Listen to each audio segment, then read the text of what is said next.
What is up, everybody? My screen is shared already. I'm back. Another Eddie Liger Power Hour. This time, we've actually got a computer, so the reaction videos are back. It's going to be a fun show that we have planned for you guys today. We're going to be talking about Cory Booker's fake filibuster. I'm going to be talking about the massive wall of tariffs that Trump is about to enact on the whole world and the effects that that's going to have. And we'll be just discussing anything that you guys want to talk about. So thank you so much for being here. We'll get right into it after the intro.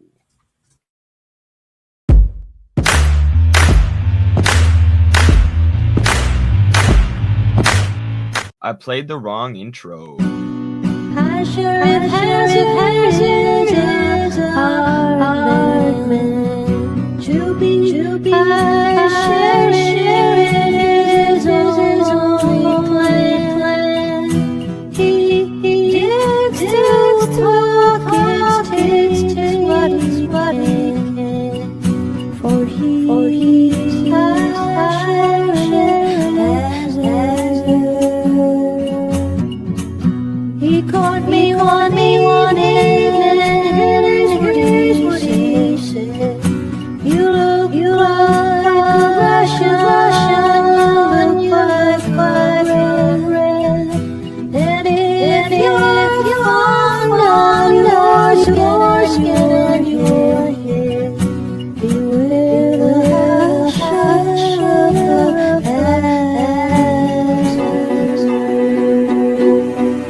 All right, I'm so pumped to be back with an actual computer. I've been missing doing the reaction videos. I've been missing posting clips of our streams on YouTube and clipping the best moments. So it's good to be back in full force with a full suit of armor or whatever you'd say, full bag of tools. So, are some of you organic delay effect?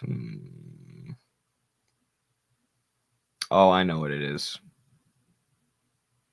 Is it better now? How's the audio? Let me know how the audio sounds, please.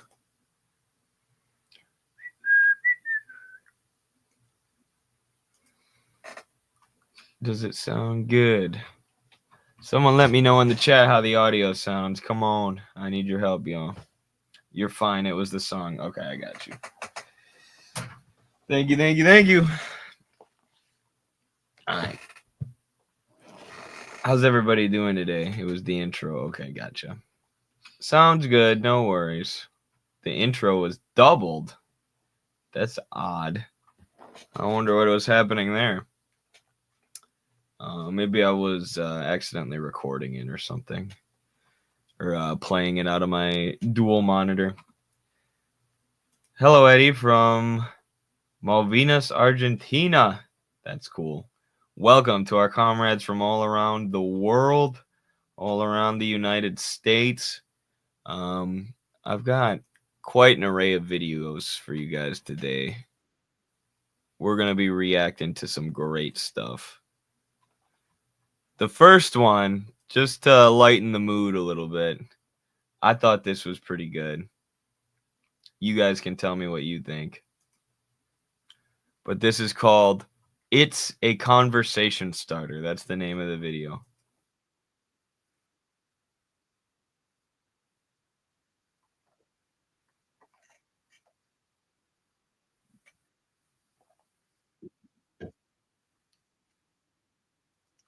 This person says my first disagreement with party leadership is that I like Jordan Peterson's Catholic Saints jacket. You know what, Mo? I kind of liked it too. I didn't say anything in the moment. I was just laughing at the fact that he was wearing a jacket with a bunch of Catholic saints on it. But it was kind of swag, I'm not going to lie. If I saw that at a thrift store, I might pick it up.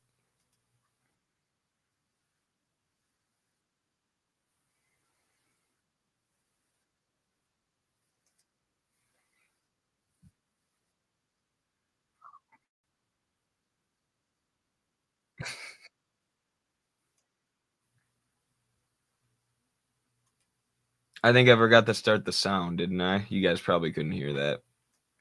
All right, my bad.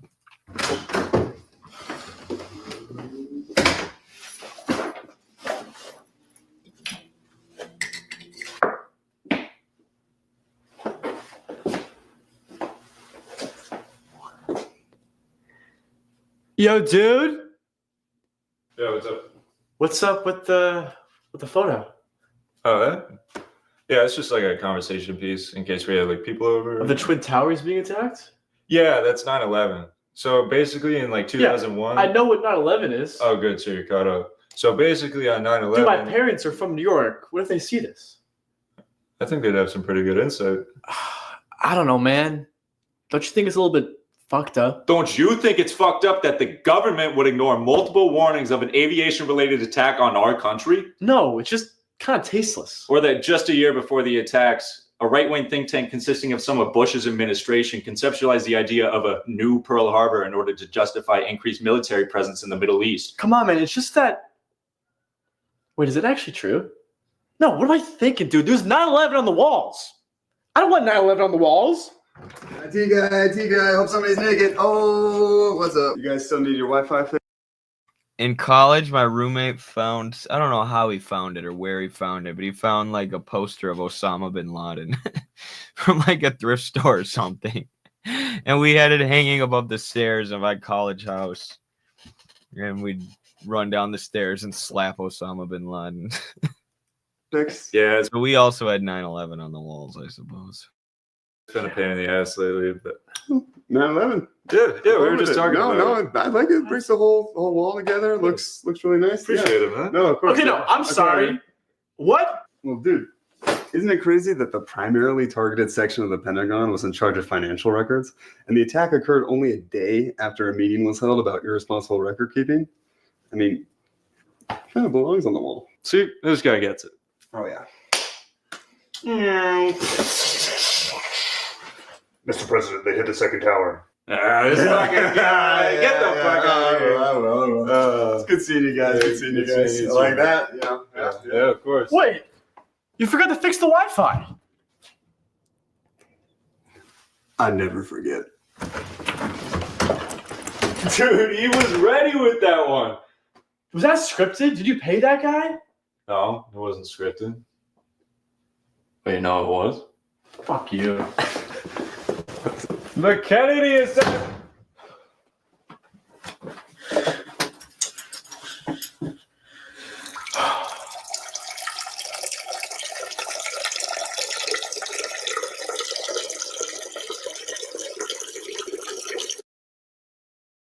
I thought that was pretty good. Those guys are funny. They don't have many videos besides that. They should make more. That was hilarious. Salute from the Bolivarian República of Venezuela. Salute. Thank you for being here, comrade. Glad to have you. And I hope to visit your country someday. My brother Carlos Garrido has been there. He was there for the elections, not the inauguration, but the elections. And I've written very much on Venezuela, studied your country very much, and have been very inspired by it. So I hope to visit it and see it with my own eyes someday. Thank you for your comment. Is this like a student film? LOL. I don't know. I feel like it's just two guys with like a camcorder who were like, I got an idea for a YouTube video. Except they actually then filmed it and actually got a framed picture of the Twin Towers. Yo, what's up, Nate? How's it going, brother? ACP member, comrade Nate. Good to see ya. Bush and Clinton financed bin Laden, of course. Millions and billions of dollars, actually. The Mujahideen, when bin Laden was one of their leaders, received billions of dollars from the United States in financing and weapons. And it was because there was a Marxist democratic government in Afghanistan. But really, there were, more democratic people's governments coming to be, or at least more left-wing political movements, whether Islamic political movements or otherwise, or secular, were propping up in the Middle East and gaining prominence. And the U.S. figured that they could counteract that by dumping tons of money and weapons into the most reactionary segments of those societies. So the Mujahideen, if you look at a lot of the groups that exist today, a lot of these extremist groups disturbing the peace in these regions, they're splinters of the Mujahideen, or at least were inspired by them. The ETIM, the East Turkestan Islamic movement in Western China, in the Xinjiang region, that committed so many horrible terror attacks before China's anti-terror programs sort of put the kibosh on that. They were a splinter of the Mujahideen. Al-Qaeda and ISIS in many ways, the Taliban even is the Taliban is much different from those other groups. I don't want to lump the Taliban in with Al-Qaeda, ISIS, and the ETIM, but all of these, in some way stemmed from or were interrelated with the Mujahideen that received all this money from the U.S. And, the U.S. did that, the Taliban ends up taking over Afghanistan, and then they invaded Afghanistan a few years later to fight the people who they helped bring to power. But you are all welcome to come to Venezuela. We have elections on May 25th. I would love to come. I'll have to communicate with Chris Halali, the international secretary of the American Communist Party. He's the one who plans all of our trips usually. But yeah, I'd love to come check it out. That'd be great. Plus, I could make TikTok videos, and I promise you guys, I'm sure you're not the one making the decisions in Venezuela, but they've had other members of ACP go, like Carlos and stuff.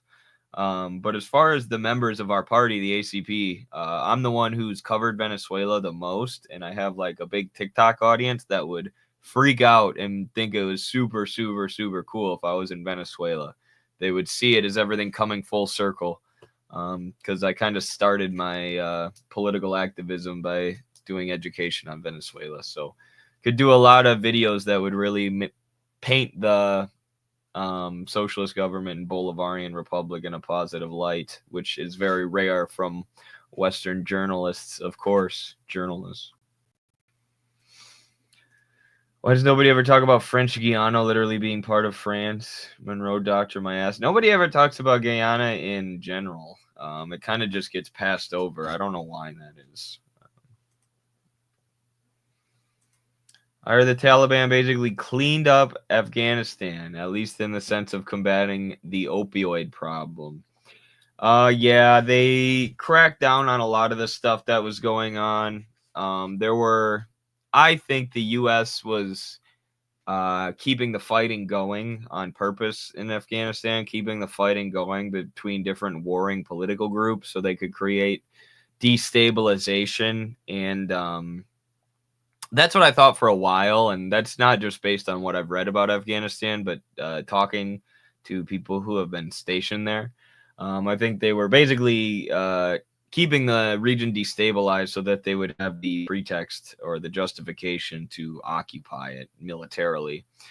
Because, and then that assumption seems to have been confirmed by the U.S. withdrawal from Afghanistan, where the Taliban just swept through and, took control of the state. So And now Trump is trying to make a deal with the Taliban, saying that we have a bunch of their assets frozen, a bunch of their money frozen.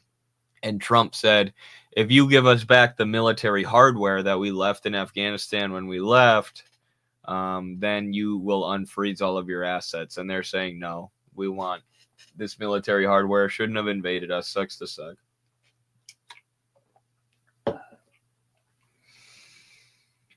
Today is April 2nd, Veterans Day in Argentina. The Malvinas are Argentinians. Very cool, Battle Cossack. Happy Veterans Day. Thank you so much for the $100 Argentinian super chat. Always appreciate you for being a constant supporter. Have you been following iShow speed streams in China? What are your thoughts? Yes, they're very, very, very, very interesting. It's very, very helpful to have like mainstream celebrities, you know, if not on our side, at least showing the nonsense. Somebody's watching me. It's my anxiety. Hold on 1 second. I'm trying to pull up a video about it. Every time you open TikTok, it just starts playing some stupid shit automatically. It's, you know, he's undoing thousands and thousands of dollars, millions of dollars, billions of dollars in anti-China propaganda and anti-communist propaganda that our country's been beat over the head with by doing vlogs or live streams in China. I talked about this over and over and over again, that the U.S. is like really upset that there are vloggers in places like the DPRK and China, because all it takes is somebody grabbing their phone and like filming themselves walking down on the street to debunk this narrative that these countries are just authoritarian hellholes where the government kills you for going outside of your house. I mean, the narrative that we're told is so comical. It's easy for someone to debunk it just by going and filming what's going on. I think the containment of Iran was also in the plans. A lot of U.S. finance capital has flowed into Afghanistan since the withdrawal. Yeah. And you know, the more reactionary, anti-revolutionary segments of Iran want to do business with the U.S., basically want to be corrupt and get rich working with Western capitalists and sell out their own country. And that makes up a decent-sized faction in Iran. So, yeah, but check this out. Carlos did a video about speed in China that blew up.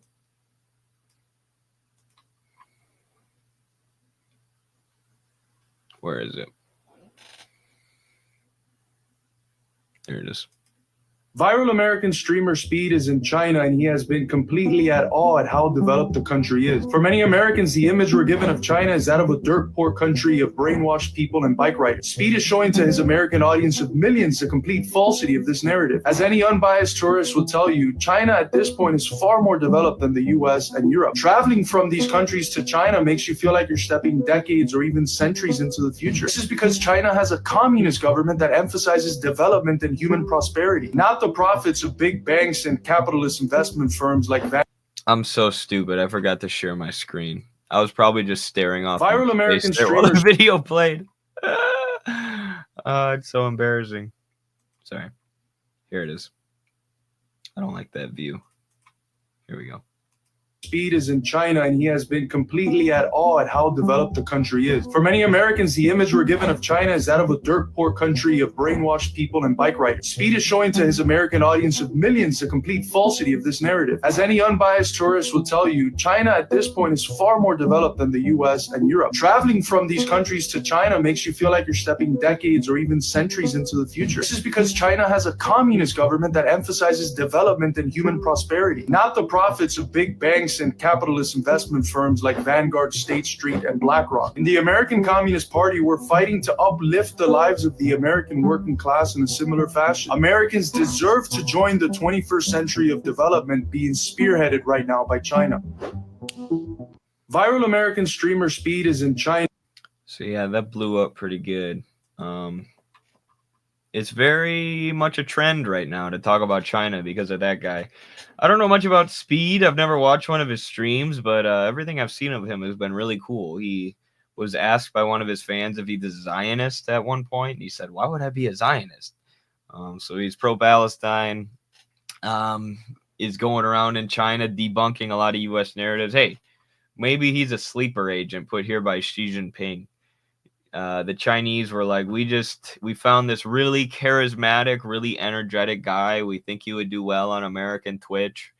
We're going to shoot him into America. And then once he has one of the largest followings on the platform, he'll come to China and destroy all these narratives about it. Eddie, don't you think the Maduro government is indefensible at this point? Yeah, why? Why is that? Explain to me why you think it's indefensible. I'll talk to Halali to organize your trip, comrade. I used to write articles at the Revolution Report. Very cool. Yes, I know all the Revolution Report folks. Yeah, that's very cool. We'll be in contact. Thank you. Very based. Yeah. I would like to see you talk about Trump's tariff plans. I've read Soviet and Chinese economic works, and they haven't helped me understand how tariffs really help imperialism. Yeah, what you should read is Michael Hudson. Michael Hudson has the best analysis of tariffs. But since you asked that question, let's jump into our next segment then right now and talk about Trump's tariffs. Because this is a big deal. In the last few minutes, right? He's not building the wall, but he's enacting a wall of tariffs on the entire world. And these are really expansive tariffs. One outlet was reporting that he's putting 83% tariffs on Madagascar. What? What do we even purchase or sell to Madagascar? So it's not just Madagascar, it's tons of countries, but the countries who are receiving the most tariffs are the countries who have the most tariffs, which end up being the planned economies. So like Laos, Vietnam, and China are three of the countries that are going to receive the most tariffs now because they use tariffs in order to protect the development of their own industry and protect their own economy from foreign infiltration and stuff. So yeah, this is a video of what Donald Trump said we're going to be able to get from Madagascar through these tariffs. One second. Let me share my screen here. So this is why we're putting tariffs on Madagascar. This is what Trump said. How's everyone? Let's get it together. Is that the best you can do, Melman? Oh, I'm not smiling. It's gas. Okay, well, great. Let's make gas look good.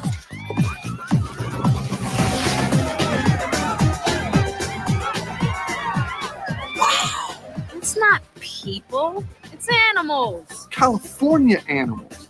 Dude. This is like a puppy party. I like to move it, move it. I like to move it, move it. Yeah, I like to move it. I like to move it, move it. I like to move it, move it.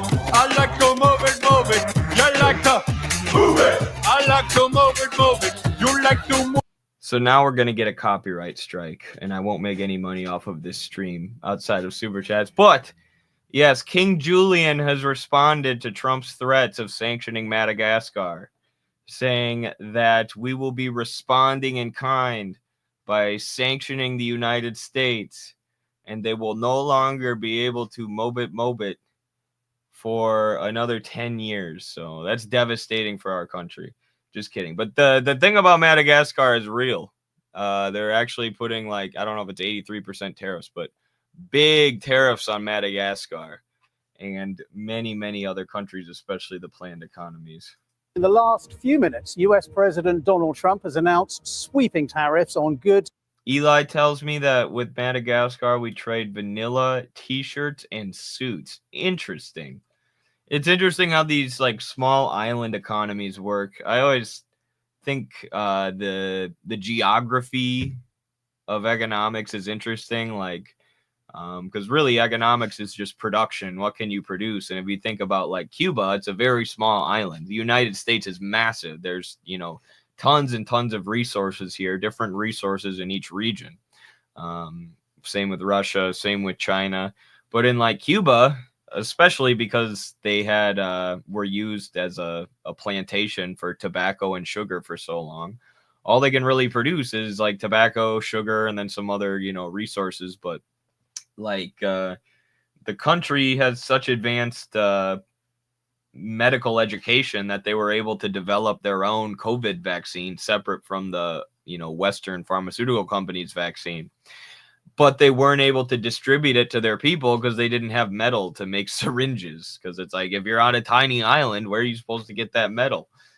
So I imagine Madagascar is reliant on imports and probably exports suits and vanilla. They must grow vanilla there.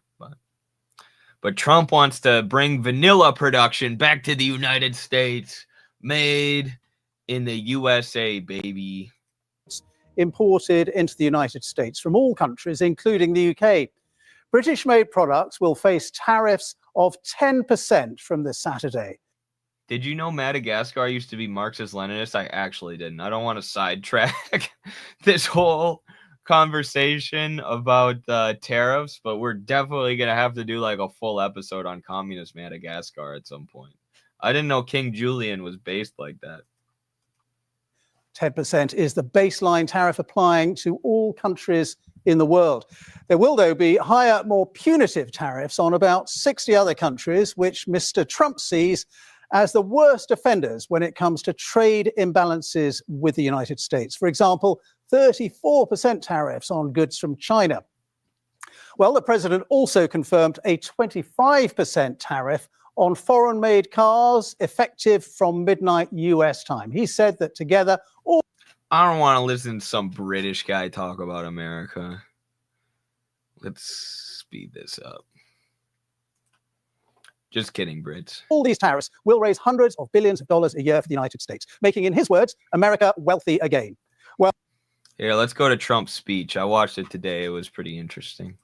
Depending on how other countries treat U.S. exports. Have a listen to what he had to say. In a few moments, I will sign a historic executive order instituting reciprocal tariffs on countries throughout the world. Reciprocal, that means they do it to us and we do it to them. Very simple. Can't get any simpler than that.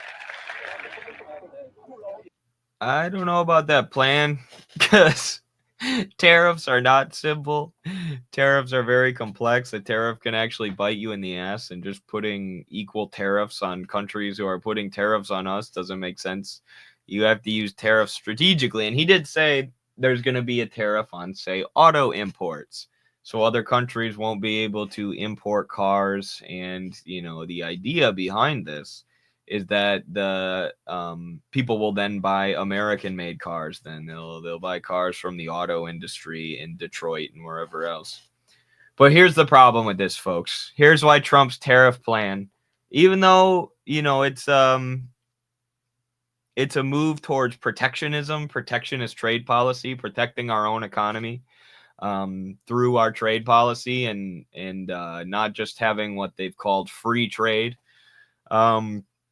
And even though Trump is presenting this as a very pro-working class thing, a very big W for the American workers, he brought up a auto worker from Michigan to speak at the podium during his speech today and talk about all the plants that he's seen closed in his time. And Trump was railing against NAFTA, which is a free trade deal that allowed a lot of American jobs to be outsourced. And ironically, the working class guy that he brought up to speak said that Trump is the best president since Ronald Reagan. It's like, dude, Reagan is a huge part of the reason, or a huge reason why all these jobs have been outsourced. He began was one of the first presidents to bring us into this era of neoliberalism and free trade.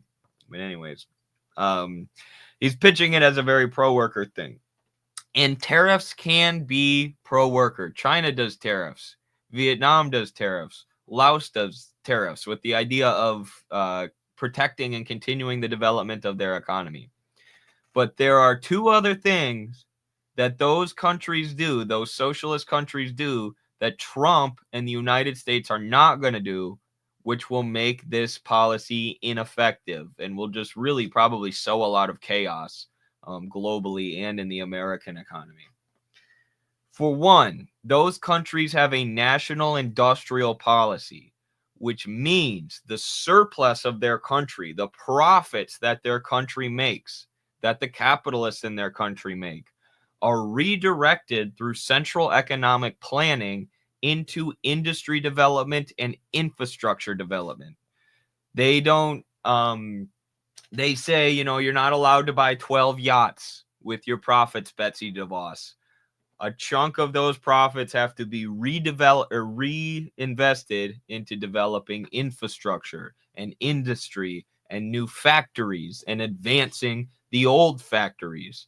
So through central economic planning, they reinvest the surplus of their country in industrial development, which is actually productive.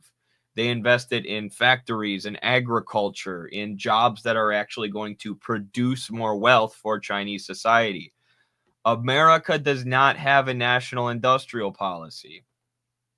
We can't expect that the big auto companies are all of a sudden going to start investing in more American factories just because there's tariffs on imports now. In fact, all that's going to do is remove competition in the auto industry, which means they can jack up prices artificially high. And that's what's going to happen. Rather than produce more cars, they're going to jack up the prices on their existing cars because they no longer have competition to drive those prices down. And they can now rip people off at will. And this is something that happens historically with tariffs when they're implemented wrong. When you implement them without some kind of plan to make sure that the tariff is paired with industrial development. There's nothing to assure that the American corporations who have been outsourcing freaking jobs for the last 40 plus years and jacking up prices and making their money through rent and debt rather than actually producing real commodities and real wealth, there is no guarantee that they're going to build more factories or advance their existing factories. In fact, we know that they won't. Which brings me to the second point. The other thing that these countries do is they don't allow endless rentier capitalism or debtor capitalism.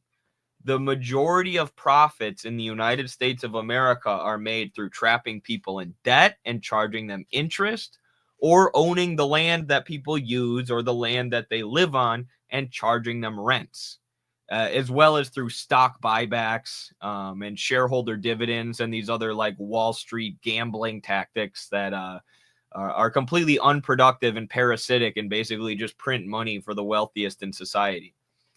They make the majority of their profits, the lion's share of their profits, through these parasitic, unproductive, money shuffling techniques that they use, or through rent and debt. They do not make the majority of their money through owning a factory that actually produces something and selling the product of that factory. So a tariff does nothing to crack down on this. In China, in Laos, in Vietnam, all of the banks are owned by the state. All of the banks are owned by the people, so they're not allowed to do that anyways. In America, these people are ripping us off and making all of their money unproductively. Putting a tariff on imports isn't going to force Wall Street to all of a sudden stop charging us rent, or to stop charging people debt who they currently have trapped in debt, or stop charging them interest. It's not going to end the parasitism of capitalism in its hyper-financialized state, which is what Michael Hudson wrote about. And what's interesting, actually, if you read this book,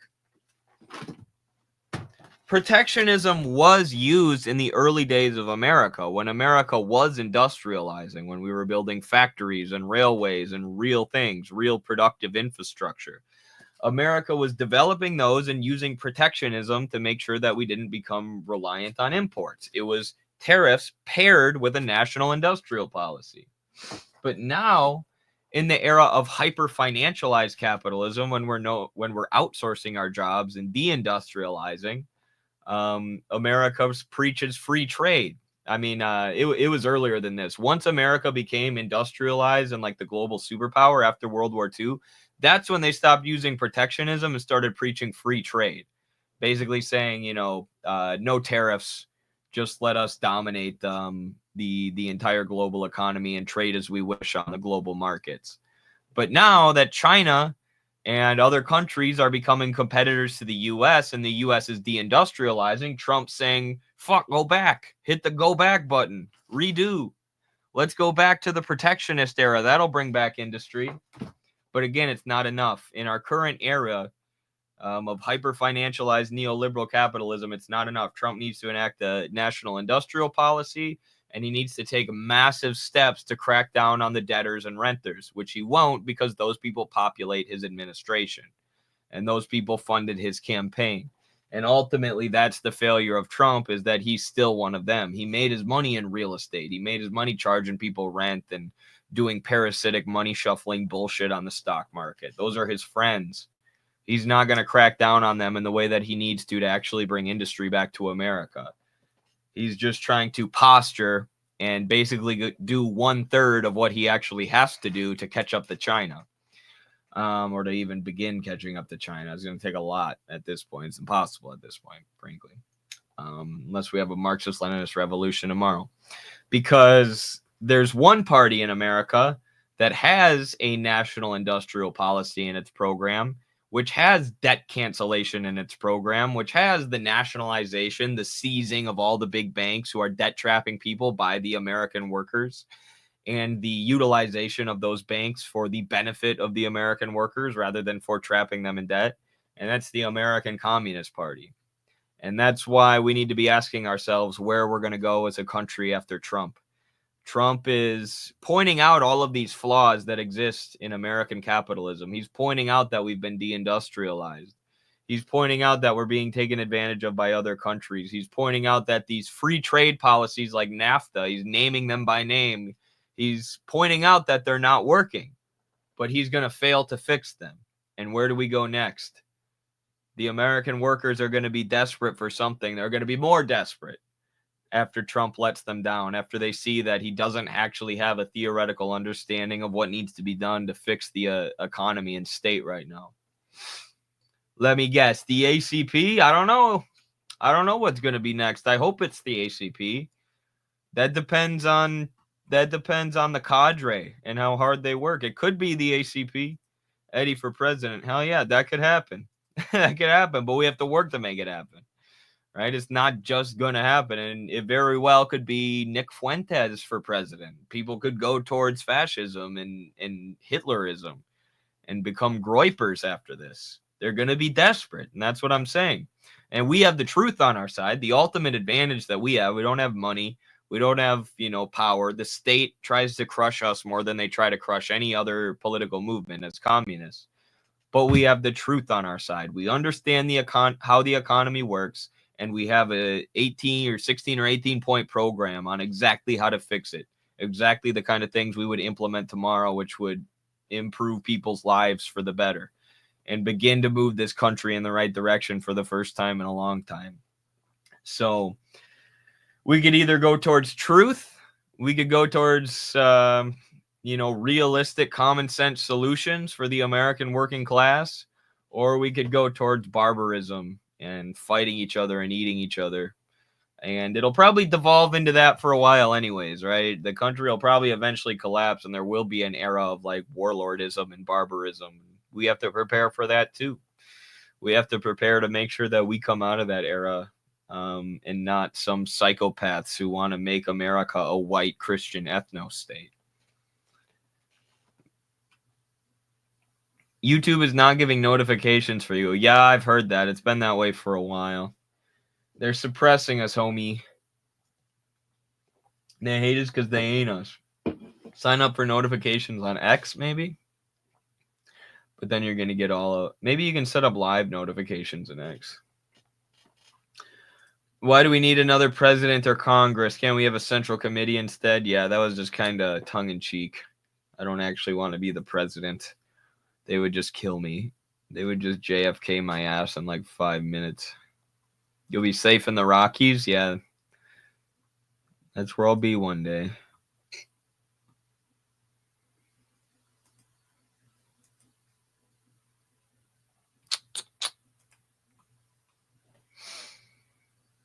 All right, someone earlier said Mark Pellegrino is freaking out. So this was the actor who played Garfield in the movie Garfield, Mark Pellegrino. Let's see what he's up to here. I don't know what's up with this guy. If it's like alcoholism or drugs, but him and his buddy are super unhinged. And his buddy, the guy who started the American Capitalist Party, the bad ACP, he is always giving me free ratios on X, like massive ratios, because he responds to me with the dumbest pro-capitalist talking points. And I respond with like an easy refutation. And it'll get like 1,000 likes. I'm like, yay, thank you, sir. You showed me.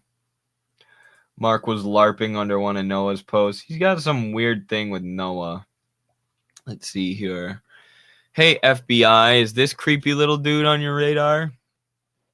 Trying to get Jackson arrested and investigated by intelligence agencies.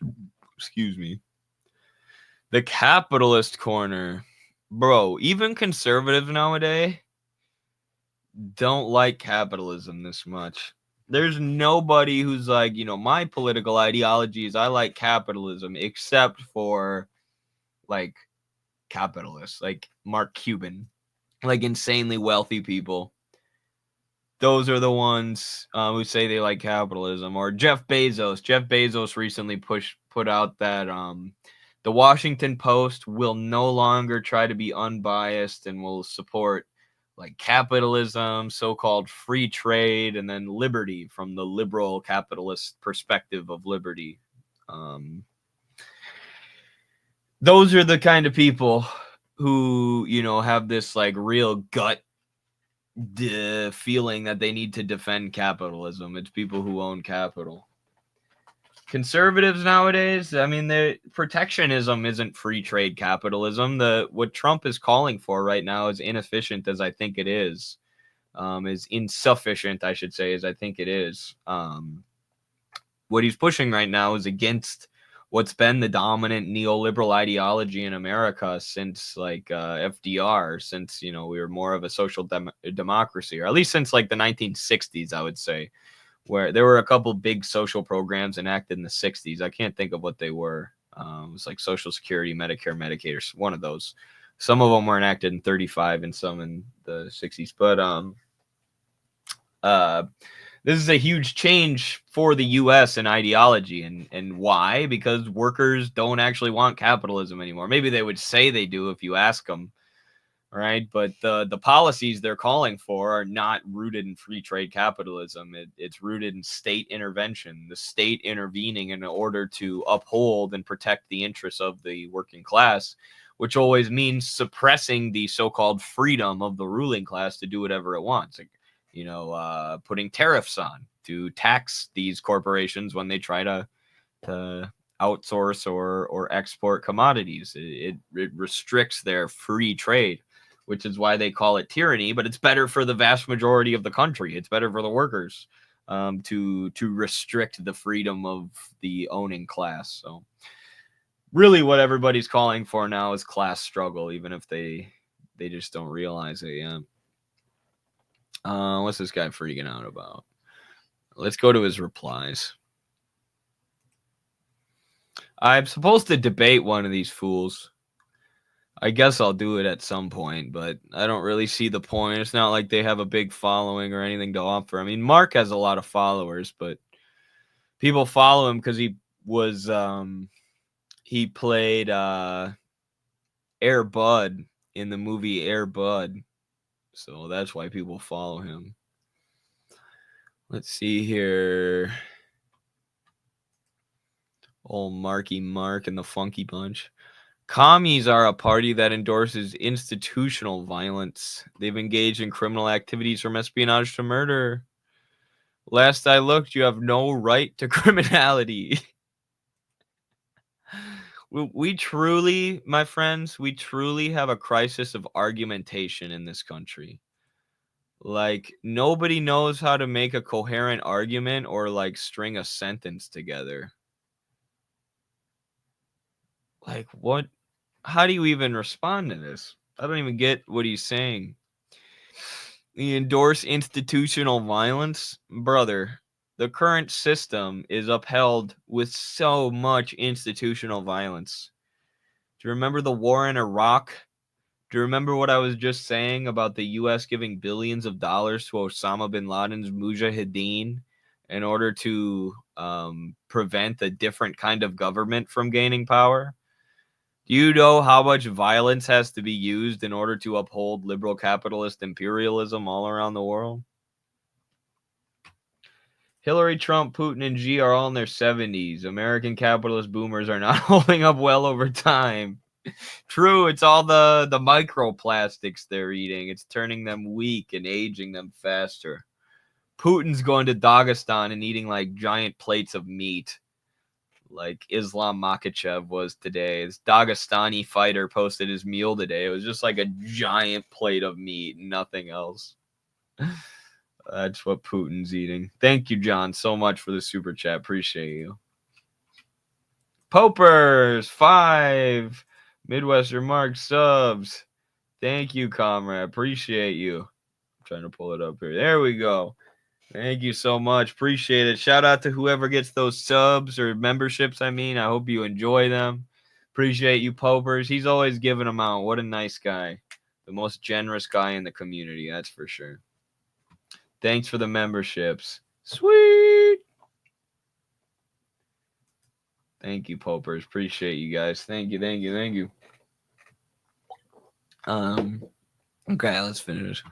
Noah says, your face is institutional violence, Mark. Also, I thought you sucked in that movie Babe. Oh, yeah, I forgot. He also played the pig in the movie Babe.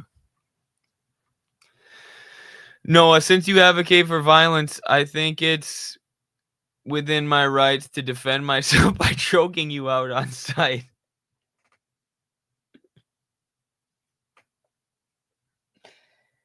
Maybe I finally found the one. I'm always complaining about how I can't get any reactionaries to agree to do a cage fight.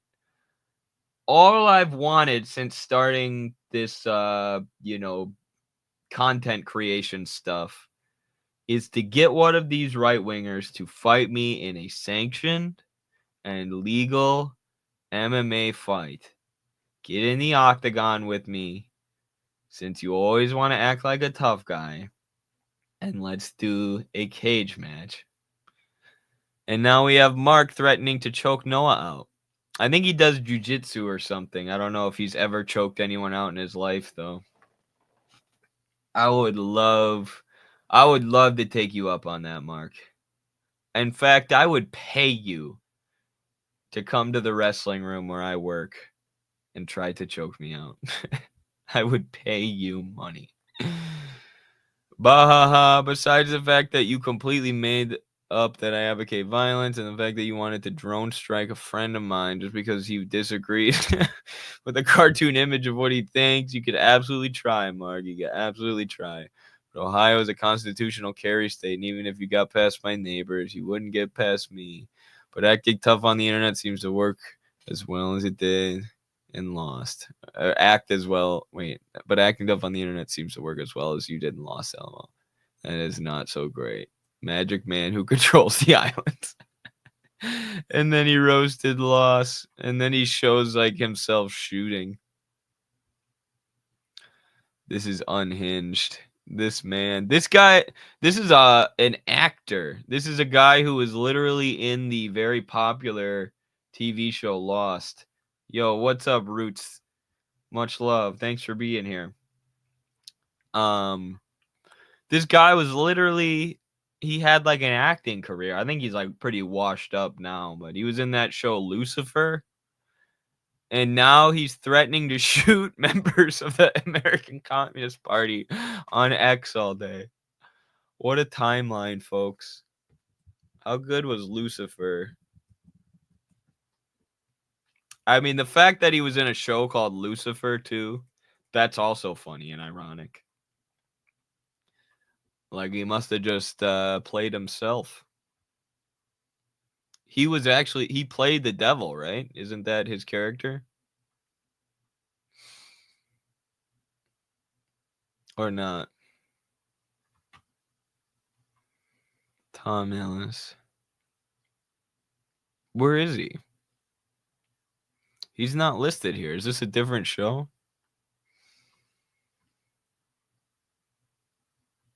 What's this guy's name again? Mark Pellegrino? Do I got it right? Did he lie about being Lucifer? Was it a movie Lucifer? If so, that's even worse. He was a movie actor? Oh, Lucifer in the show Supernatural. Okay. I only remember him because he played the fat, disgusting pig in the movie Animal Farm. He plays a lot of animals, I guess. Wait, hold on. Was he like a major character in this show? Supernatural American TV series. Okay. Oh, I remember this show. I think he was like a big part in it. It was a CW show.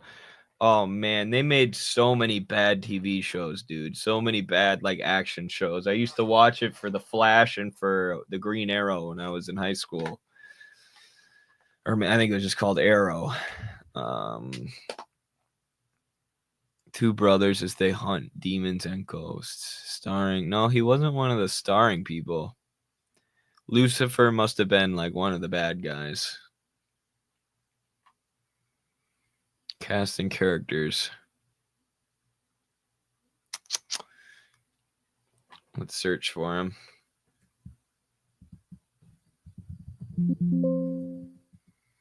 He's not even mentioned. Am I spelling his name wrong? Mark Pellegrino. Oh, he's way at the bottom there. Man, this guy sucks. No wonder the only acting role that he could get was one of the penguins in March of the Penguins, the Morgan Freeman documentary. I thought he was more famous than this. Okay. Well, there you go, folks. That's the guy threatening to shoot Noah on Twitter, if you were wondering. What a guy. I had no idea who this bloke is. Me neither, but he is obsessed with the fact that there are communists who exist in America. I think there might be some sort of like, who knows what that guy's life is like behind the screen for him to be, no longer acting in TV shows and movies, but just threatening to shoot people on the internet. Mark Pellegrino has been lumpenized, I guess. I guess he's no longer at Hollywood. He's no longer in the SAG-AFTRA union. He's now a drug smuggler or something. He's living the life that Noah used to live. Not even the lead penguin. No, he was one of the middle penguins, I believe. He was also in that movie Surf's Up. He was one of the side penguins, the fat one who talks about capitalism and how great it is and then falls off a cliff. He played that penguin. Great movie. All right, last story we have for today. Cory Booker, my old nemesis. Now, I rise with the intention of disrupting. Cory Booker gave the longest speech in like congressional history this week. Which people were calling a filibuster, but it's not a filibuster because he wasn't blocking anything. There was no purpose to this. It was just a pure media stunt to get attention on him. And he said he did it because he doesn't want people to start thinking that Trump is normal. He doesn't want Trump to become normalized. So he had to stand up and talk for over 25 hours. 25 hours in a row, he stood there and talked, so that people would realize that Trump isn't normal, I guess. As if anybody was going to sit there and listen to that whole thing. I mean, you could give Cory Booker 5 minutes and nothing he would say would be worthwhile. He couldn't, he doesn't have enough substance to do a 5-minute speech, let alone a 25-hour speech. But I have personal beef with this motherfucker Because when I was in college, I took social work classes with one of my good buddies, my buddy Brock, who's been on this channel before, way back in the early days. He helped me on the Bernie campaign. We were both interns for the campaign.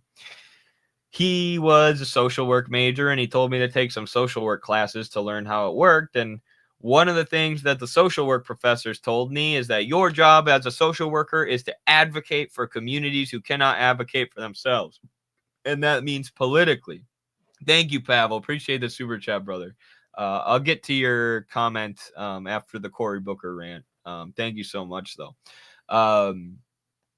Cory Booker. Okay, so the social work professor said one of your jobs is to advocate politically or otherwise for people who can't advocate for themselves. And that was the year where Bernie Sanders was the only candidate in the Democratic primary who supported Medicare for all.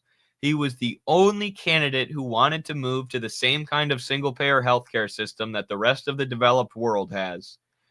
Away from the for-profit, completely privatized healthcare system that we have that allows 40,000 plus people to die every year because they don't have access to insurance, while Americans pay more for healthcare than any other country in the world. So we're paying more and getting less. He wanted to do a tiny little common sense solution to fix that healthcare system. And then none of my social workers, professors seemed to be supporting him, though.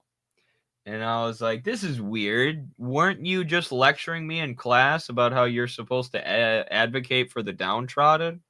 How you're supposed to advocate for those who can't? And you also told me, we had a whole unit in social work class about how messed up the healthcare system is now, right? These people understood that a single payer healthcare system would save thousands of lives.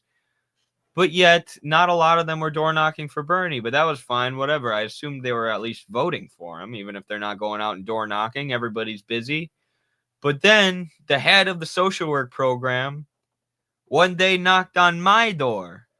And you know who he was knocking on the door for? The Cory fucking Booker campaign. The candidate who took more money from the insurance industry than any other Democratic candidate that year.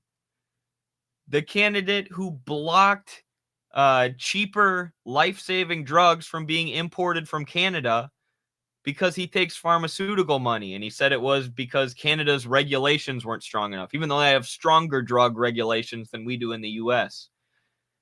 He was door knocking for the biggest sellout in politics. Why? Well, that guy's the mayor now. The guy who knocked on my door, the social work professor, he's our sellout liberal mayor now. So he was probably looking for an endorsement. He was probably trying to climb his way up in the party at that point.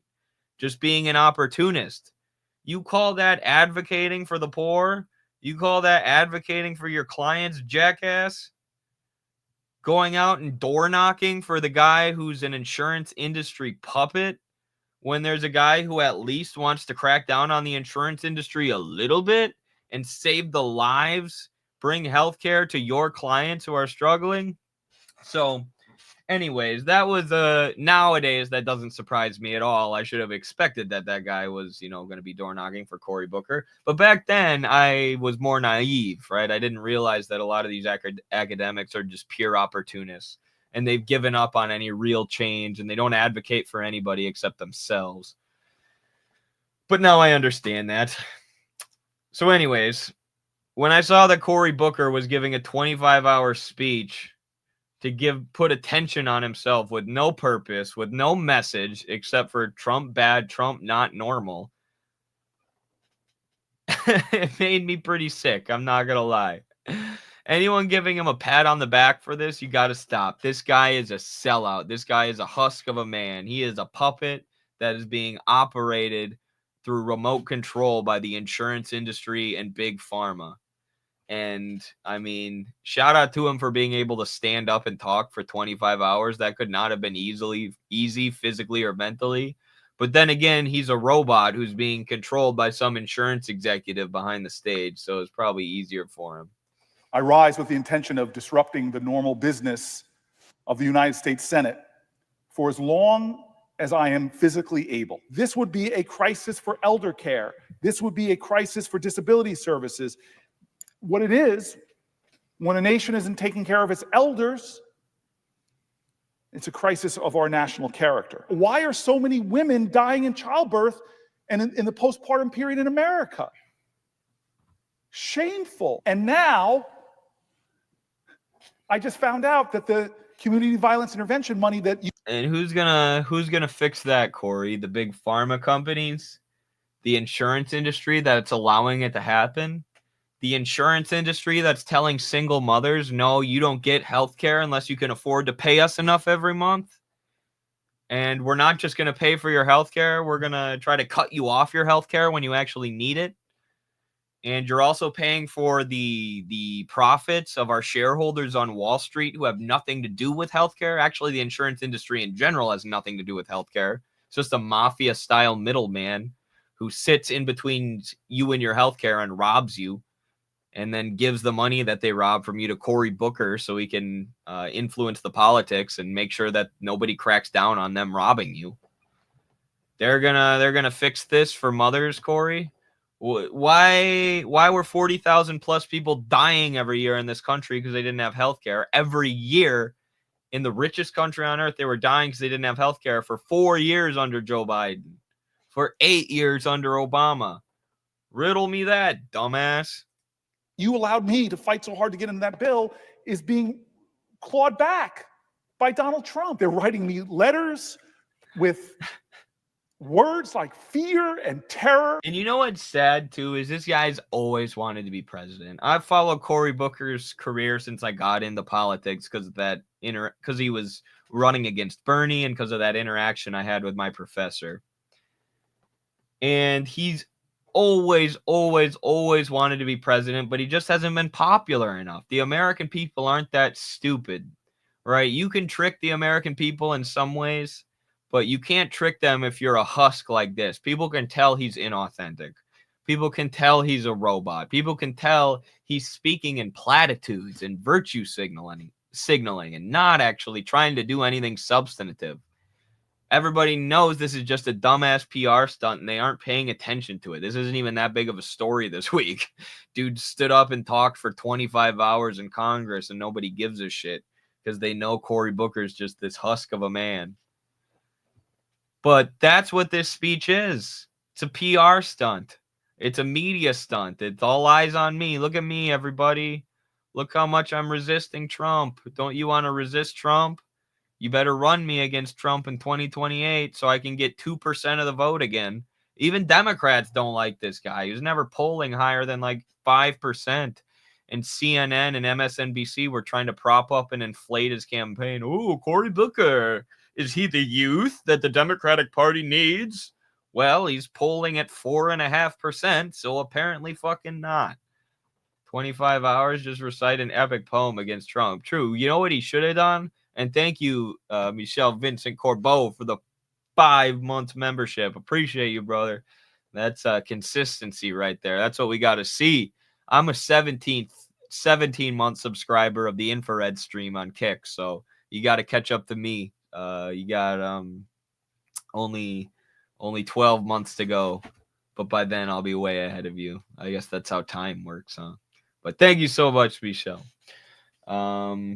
What was I saying about this guy? Yeah, he should have gone up there and just read the Iliad or something. He should have read like Anna Karenina or the Brothers Karamazov or some like classic literature. Then maybe people actually would have sat through it. They're talking about staying up at night and not being able to sleep because they don't have a president that comforts them. I mean, it's almost like you can't make this up, honestly. Another story from a Social Security employee in New Jersey. God, this is so good. Booker is like a ChatGPT copied Obama. He is, dude. The pharmaceutical industry was like, holy cow, the Democrats are in rough shape. What if we created a clone of Obama? That's actually what the Wuhan lab was. That's how we got COVID.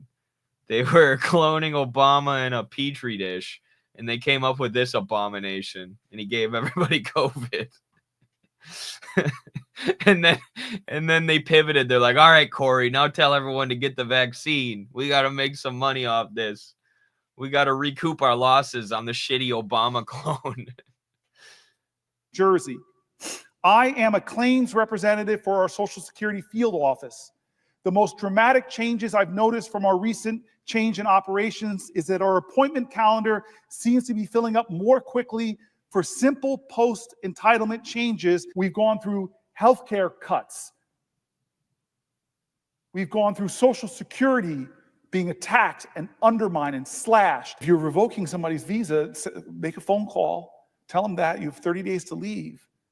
But there should be due process. You should have to prove your claims in court. If this person is somehow lying with some kind of enemy, prove it. You don't need more tax cuts. And we as a society have an obligation. Yo, Popers has me beat. Let's go. 19 months. I didn't realize it's been this long. That's awesome, man. Congrats. Thank you so much. Appreciate your constant support. That is that's impressive. I was just bragging about my 17-month subscription to Infrared. Look at this. 19 months. Let's go, baby. Got you beat at 24. Holy shit. For Infrared? Yeah, a couple people probably have me beat for Haas, honestly. He's got that that small dedicated core audience. So do we, though. So do we. Shout out to Popers. Shout out to, got a handful of people like, where's Jamie? Jamie was here. Or no, Jamie's not here today. Jenny, day one, pretty much. We've got our people who've been here from the beginning. And those are the real ones, because it's been crazy. 300 Spartans. Hell yeah. I love it. No shit. Cory was putting me to sleep. Dude, me too. My eyes were glazing over there.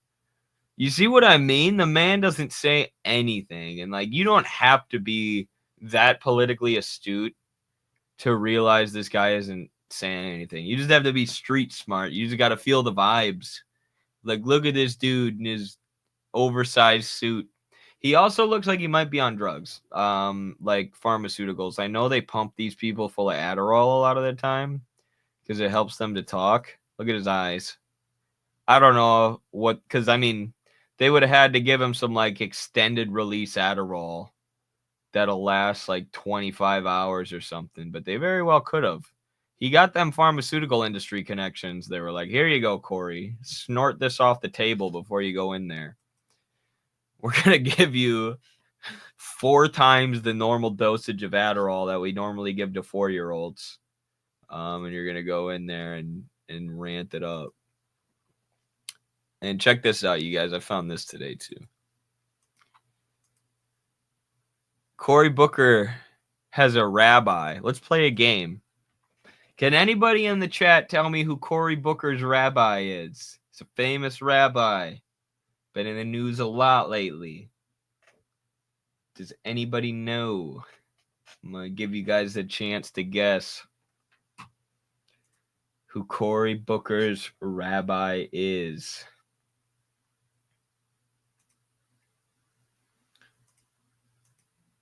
Shmuley.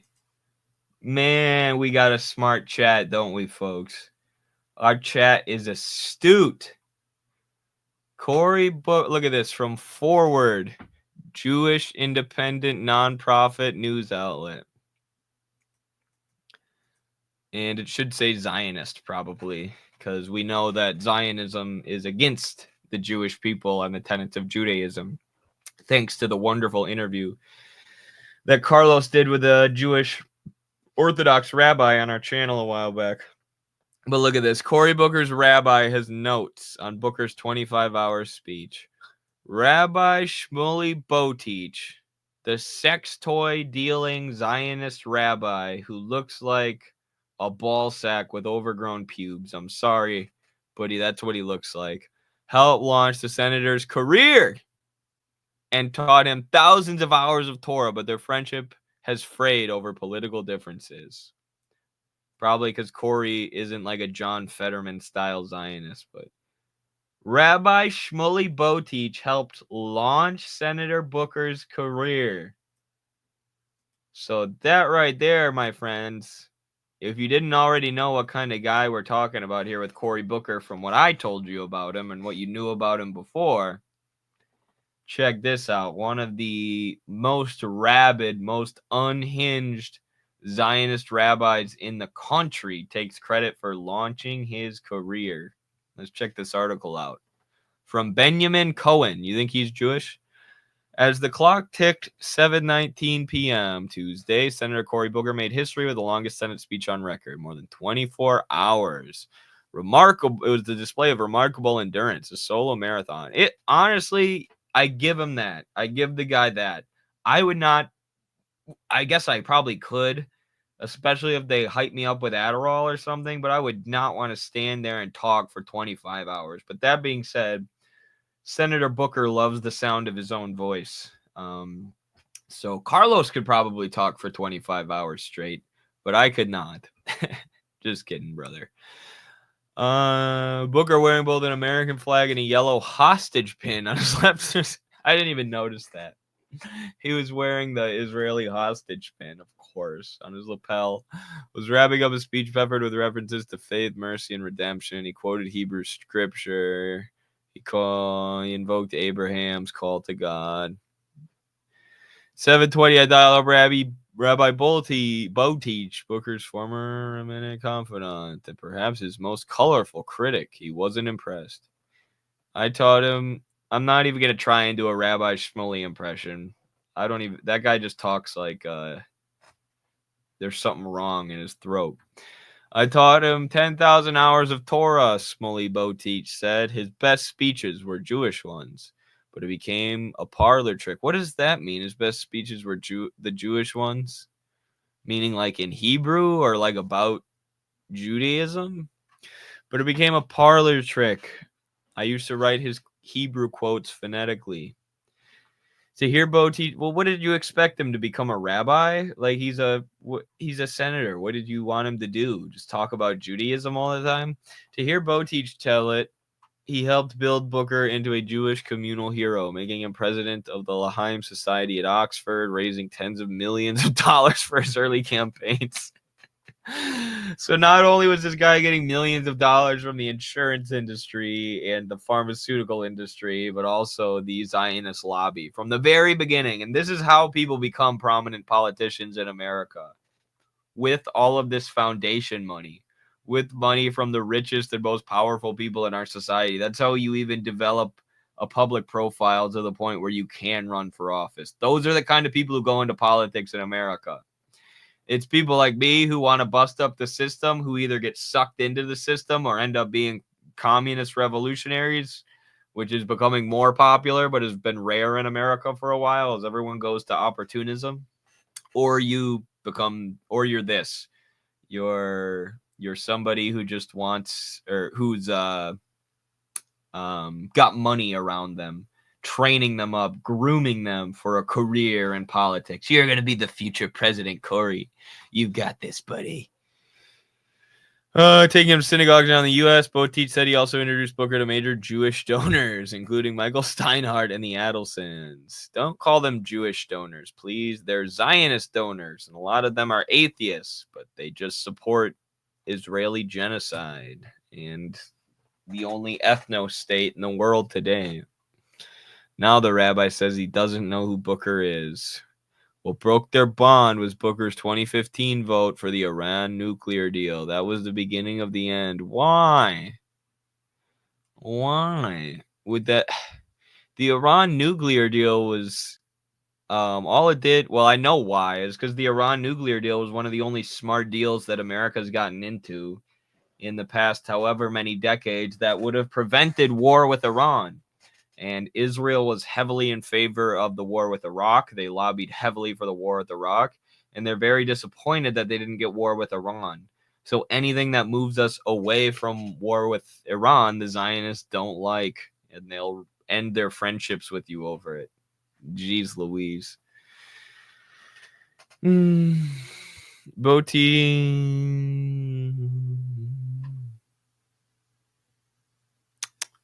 Morality in scripture. Cory can speak. They spelled his name wrong, by the way. There's no E in Cory.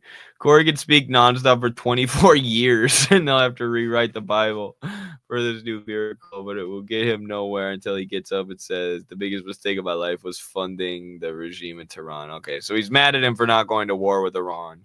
Cory Booker's pro-war, pro-Zionist, just not pro-war, pro-Zionist enough for Shmuley. What do you know? We learned a lot from reading that, didn't we? What an insightful mind that Shmuley Boteach, the sex toy dealer, with his daughter, who used his daughter to sell sex toys. How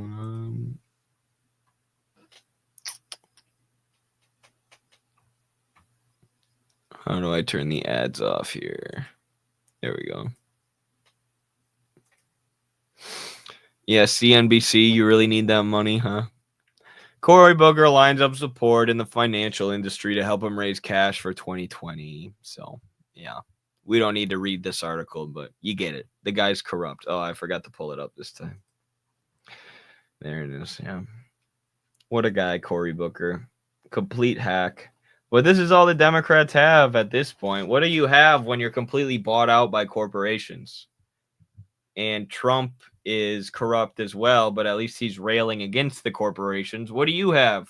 You back those corporations. You can't rail against the corporations. You can a little bit, but not too much. You go too far and they're going to be angry with you, and you're not going to get donations for your next campaign. And if you don't have donations, how can you win? Because you're not actually popular. Nobody actually likes you. So without millions of dollars, you can't win elections. That is the predicament the Democrats find themselves in. So rather than offering real solutions in order to gain popular support from Americans, they say Trump bad, Trump bad, Trump bad. Performative activism. Look at me. I just stood in place for 25 hours. Aren't I special? Hashtag wood chipper. There you go. And they're all monsters, and somehow they're losing touch with the masses, and that's going to really hurt them because they don't know what they look like to us. Monsters. Yeah, it's the same thing that happened with like the feudal monarchs.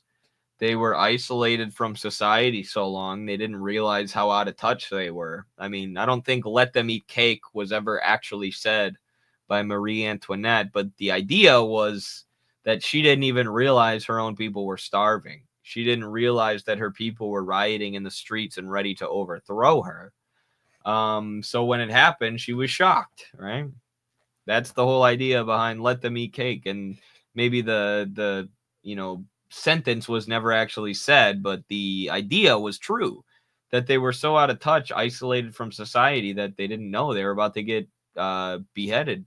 And this is what Thomas Paine's Common Sense pamphlet criticizes about monarchy, that you have these people who are completely isolated from the real world and from working people who are living in luxury, pampered off the backs of everyone else, and yet they're supposed to make decisions that are in the best interest of everyone else? No, of course not.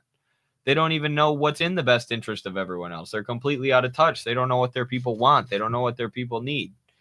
And that's the stage we're hitting in America. These people are all isolated in their bubble. Washington, D.C. If you fly over Washington, D.C. to Virginia, you'll see a bunch of in-ground pools and giant mansions. And these people are living in luxury, in the wealth that's been given to them by the mega corporations who they serve, who they're puppets of.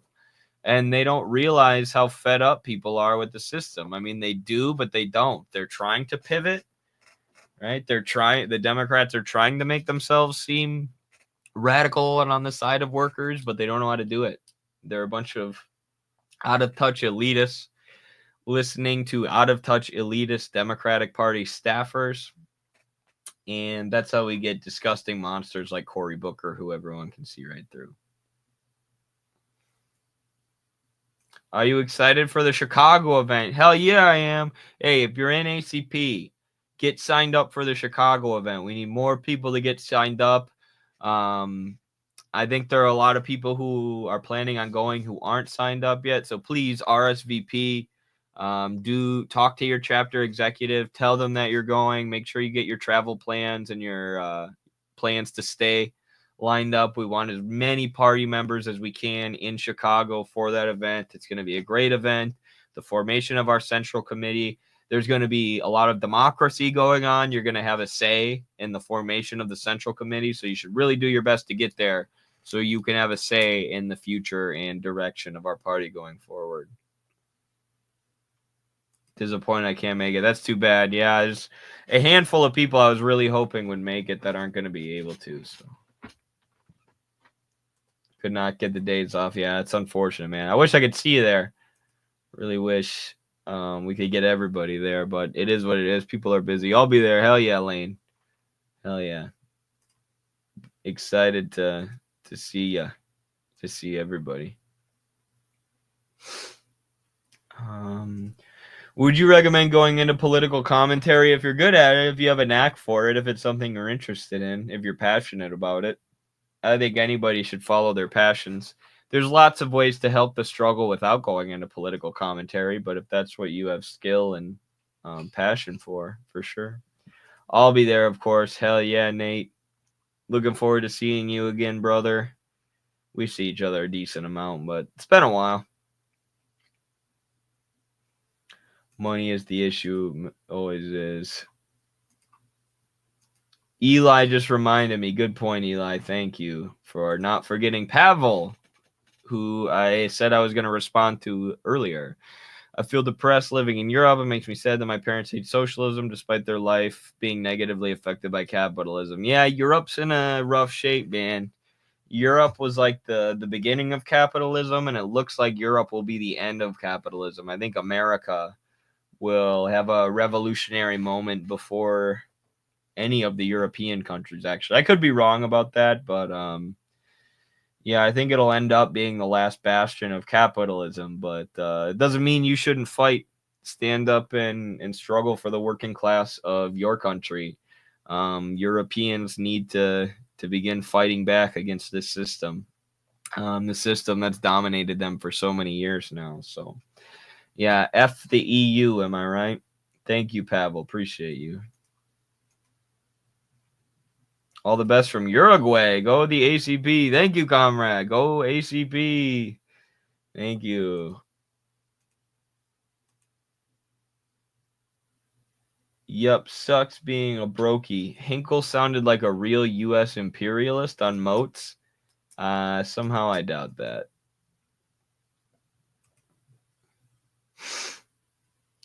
Africa will colonize Europe. One day. Don't they have more sockdems in Europe more than America? Yeah, they do. But not as revolutionary. I don't know. I don't want to say not as revolutionary of a country because it's not like we're, on the precipice of some like glorious working class revolution here, but they're like more liberal than us. They're more liberalized than us, even though they're more social democratic. Eddie, how did Zionists convince people Jews are not a religion but an ethnicity? I believe that only white supremacist Protestants do that. No other religions can do that. Correct me if I'm wrong. Yeah, it was very that's why they revived Hebrew. That's why Hebrew wasn't actually a modern language that people could like speak. But they revived it in order to have a better argument for being an ethnicity and for having a state. Now, I don't know. I haven't studied the question of the Jewish ethnicity close enough to know where I fall on that debate. But for a while, forever, it was just a religion. It wasn't considered an ethnicity. And pretty much what the Zionists have done is taken the Jewish religion, taken Judaism and its foundational texts and manipulated them in every single possible way in order to justify the existence, the continued existence and the continued genocide of the state of Israel.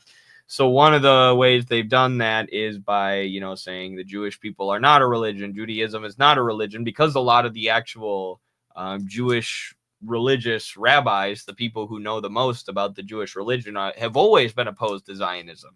They were opposed to the idea when it was first coming about, and they're opposed to the state of Israel's existence still to this day. And a lot of the people who were the first progenitors of Zionism, the inventors of it, and the people who spread it across the globe were atheists. And they just wanted their own state, their own ethno-state, their own imperialist bastion in the Middle East. So they used the Jewish religion as a tool for that and manipulated the actual tenets of Judaism and the Jewish people to justify the most horrific things. So it's really crazy. Thank you, Comrade. You bet. Sorry, that wasn't the best explanation about the ethnicity versus religion debate, but yeah, they don't care about the religion so much. They care about the Zionist state of Israel, and they claim to care about the Jewish people as an ethnicity, but they, of course, don't. It's a front for empire. All right, folks, I think that's all for me today. The Power Hour has once again gone well over an hour. We're an hour and a half deep. I do not have the stamina or the ability or desire to listen to my own voice for 25 hours like Cory Booker. Maybe one day we'll do a 25-hour stream, but I'm certainly not going to do it alone. I need some friends here if I'm going to do that, besides Eli backstage. But there is no ACP. Thank you so much, Pavel. Appreciate you for the euros, brother. There is no ACP, ZBG, BML here. All Kotsky and Trot types. Yeah, you're going to have to start like a reading group. That's what Infrared and Midwestern Marx began as, reading groups or a think tank. Start a reading group. You got to find like-minded people, people who see through the bullshit, people who want to make a change. And, you know, a reading group can transform into a party, which can transform into a revolution. I know you get depressed and discouraged, but never forget that the Communist Party in China started with like 12 people. You know, and this is the case for a lot of the largest communist parties in the world today. They started with like 10, 12 people, but those people worked hard. They did their jobs. They studied theory. They became competent revolutionaries, and they were the single spark that started the Prairie Fire, and those parties began to take off. So don't give up hope, Pavel. Keep reading, keep learning, keep building connections with good and competent people. You got this. I believe in the working class of Europe and in you, my friend.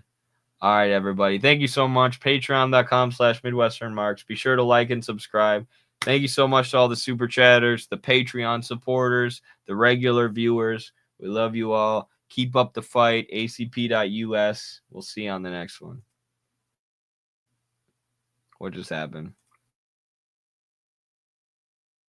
Stand up, victims of oppression, for the tyrants fear your mind. Don't cling so hard to your possessions, for you have nothing if you have no right. Let ignorance be ended, for respect makes the empire's fall. Freedom is privilege extended, unless it's led by one and all. So come brothers, this is for the struggle carries on. The international law unites the world in song. So comrades, come rally, for this is the time and place.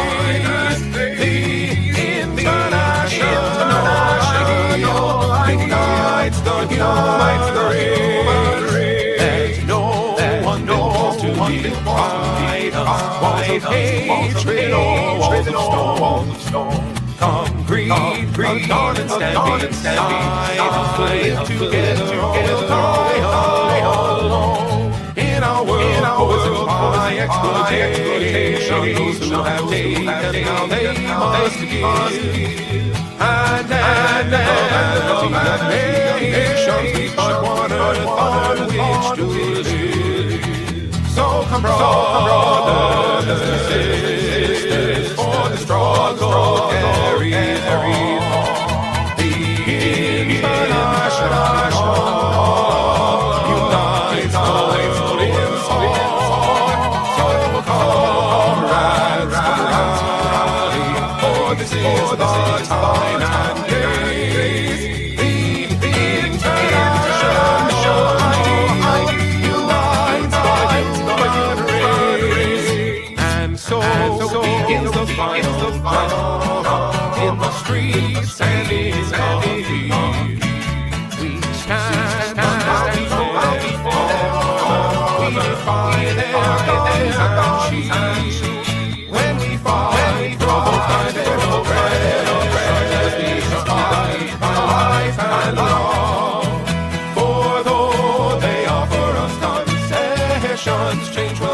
come from above. So come brothers and sisters, for the struggle carries on. The international